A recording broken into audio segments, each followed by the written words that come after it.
This daily comes from what I like to call the Romans 128 department. You know Romans 128. It says, in that they did not like to retain God in their knowledge, he gave them over to a reprobate mind.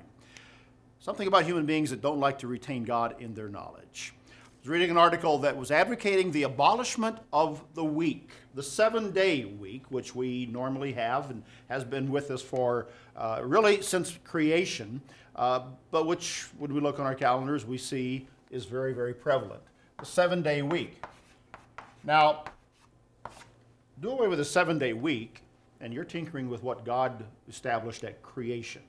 In Genesis chapter 2 and verse 2, we read where at the end of the creation period, God created the 7th day, and on that day he rested. He created the Sabbath. And thus we have, from creation, a 7-day weekly cycle that is held true throughout our time until today. But periodically, people have wanted to tinker with that. It's interesting as you study history to learn what groupings of people, what movements have sought to do that. The French Revolution in the 19th century, they did away with the 7-day week. They had 3 10-day decades within a month that they called it, so in effect a 10-day week.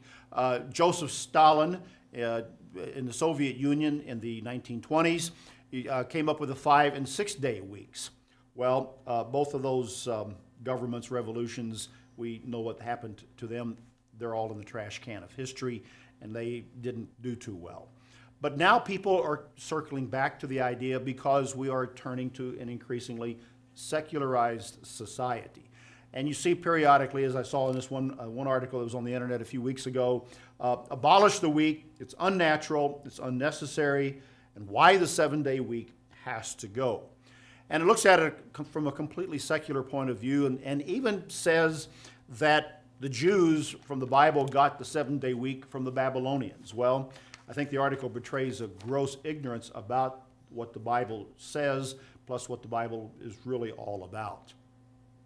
Do away with the 7-day week, and you strike a blow at one of the fundamental points of God's law, his Sabbath, the Sabbath rest which God gave for man. I don't know where this is going to go. There may be some government and some movement at some point in the future that may alter the week or impact the observance of the weekly Sabbath in some way that could make it rather difficult for those who do fear God and keep his commandments.